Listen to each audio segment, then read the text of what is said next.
ko na naman. Grabe itong analysis ko.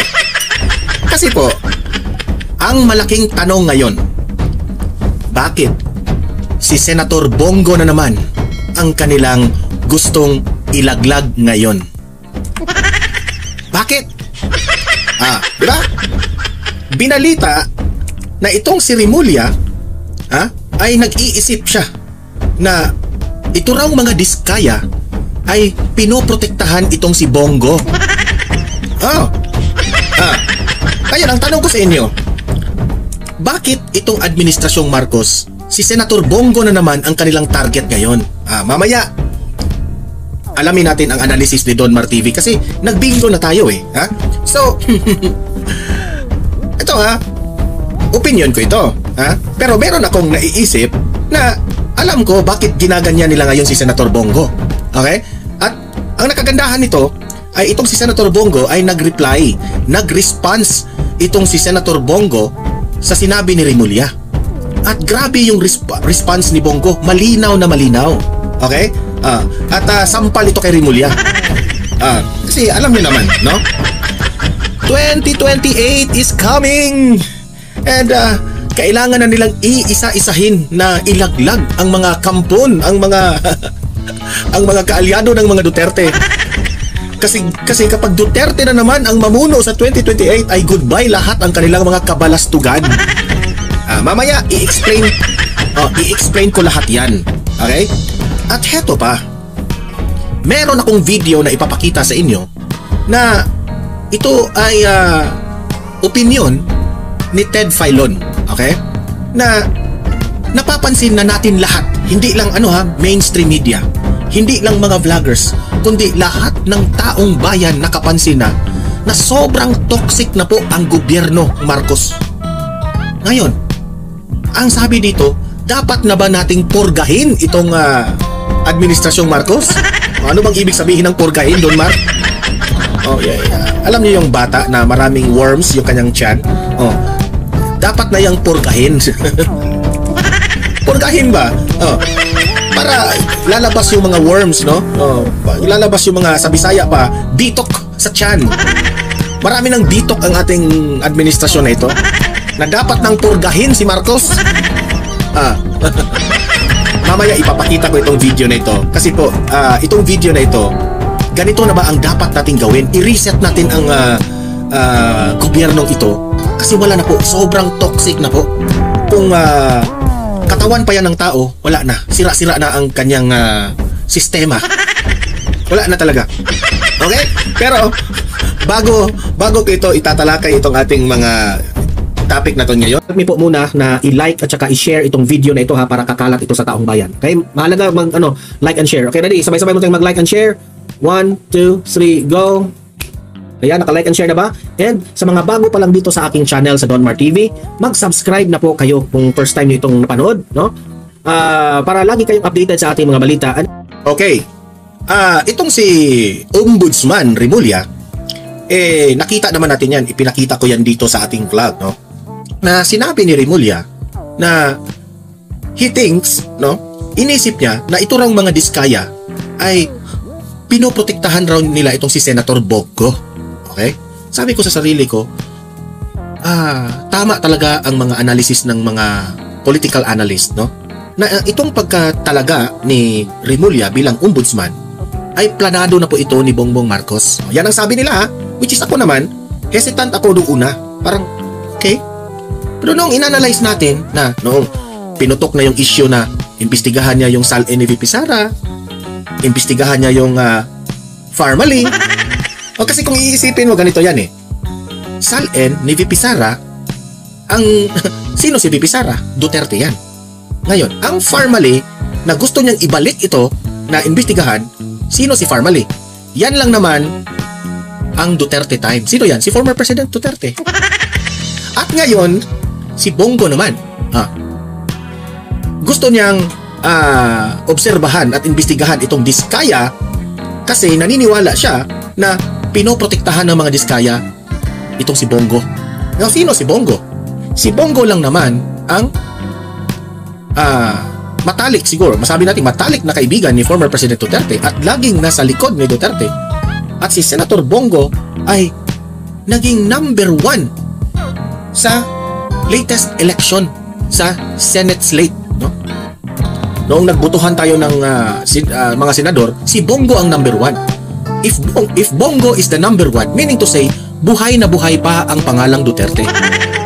Gets nyo na, ha?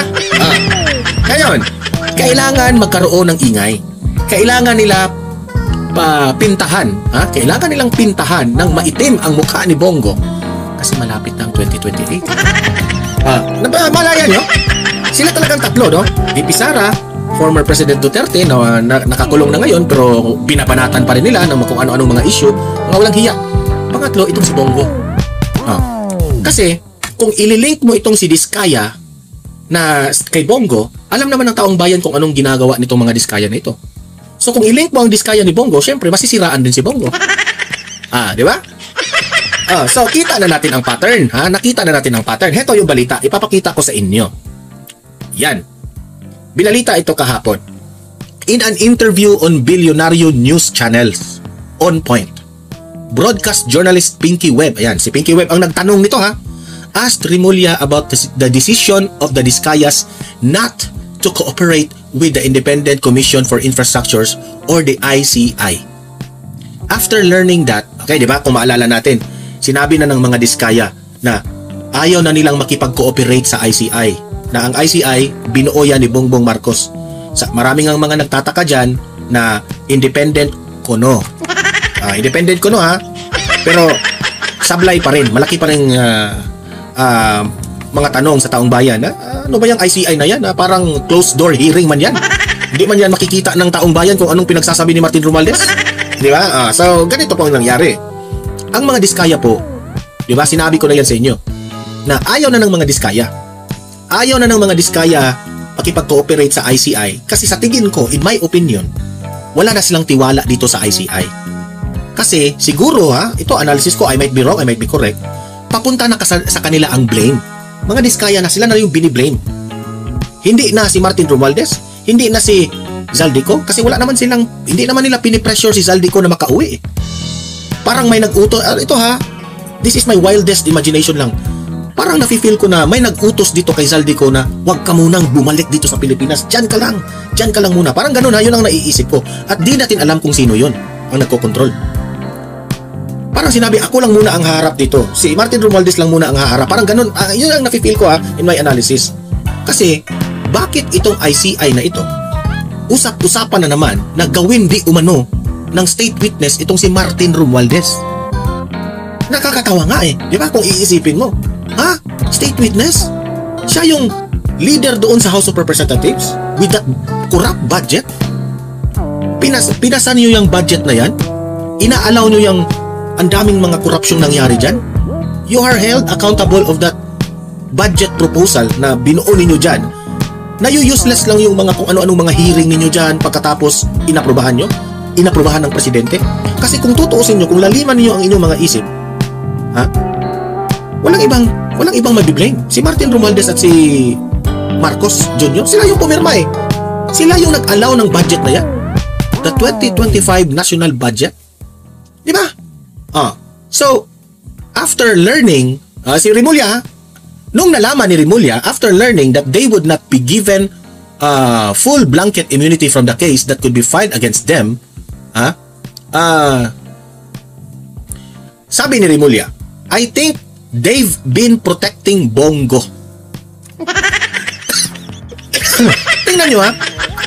Tingnan nyo paano yung ano ha, yung usapan papunta na doon eh, yung direction pa ganyan. Biglang nag-U-turn. Tingnan mo no, papunta ka agad ni Bongo. Di ba? Nakakatawa, di ba? Papunta na doon eh. Ganyan, papunta na doon. Biglang Bongo. Sabi niya, I think they've been protecting Bongo. Sabi ko, nye. Bakit naging Bongo? Biglang nag-Bongo, di ba? I think they've been protecting Bongo, sabi ni Remulla. The joint venture they had with CLTG, with the family of Bongo. Kasi meron itong mga kamag-anak si Bongo na nagninegosyo ng construction firm siguro, no? That's one of the people they've been protecting to be blunt about it. Yan ang sabi ni Rimulya. Ang mali dito ni Rimulya, kaagad niyang nagpalabas siya ng statement dito without even researching. Okay? Walang research. Wala lang. Direkta na niyang sinabi na, alam mo, sa totoo lang, kung ang mga Diskaya at ang kamag-anak ni Bongo ay may ginawang proyekto na sa tingin ni Rimulya ay may anomalya, pwedeng imbestigahan yan. Walang problema yan. Pero heto yung response ni Bongo. Pakinggan natin ha. Ito yung response ni Bongo. Ayan, itong una kay ano yan, yun yung binasa natin yung unang first two paragraphs. Ito naman yung sa gitna, itong kay Bongo. Okay? Erase muna natin itong kay Rimulya. Yan, yung itong kay Bongo. Sinabi lang naman dito, lakihan natin yung kay Bongo ha. Yan. Sabi ni Bongo, in fact, noong hearing, noong mga nakaraang buwan dito sa Senado, I think ito yung Blue Ribbon Committee ni Marcoleta. Tinanong ko sila, ang mga Diskaya, sabi ni Bongo, tinanong ko sila, mayroon ba kayong joint venture with the CLTG? Ito yung kamag-anak ni Bongo ha. Sabi ng mga Diskaya, yes. So totoo na merong kaugnayan sa mga kamag-anak ni Bongo. Tinanong ni Bongo, tapos na ba? Ang answer ng mga Diskaya, yes, tapos na. Napapakinabangan na ba? Ang sagot ng mga Diskaya, yes. So meaning to say, this is not a ghost project. This is not a substandard project. Ang tanong, nagbigay ba ng komisyon ang mga Diskaya dito sa CLTG, kamag-anak ni Bongo? Yan ang hindi natin alam. Yan ang dapat imbestigahan. Pero ang tanong, sangkot ba si Bongo? Wala. Sabi nga ni Bongo, hindi siya nangingialam dyan, dito.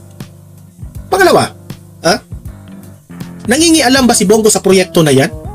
Siya ba ang nag-insert ng project na yan? Nakapangalan ba sa kanya yung project na yan?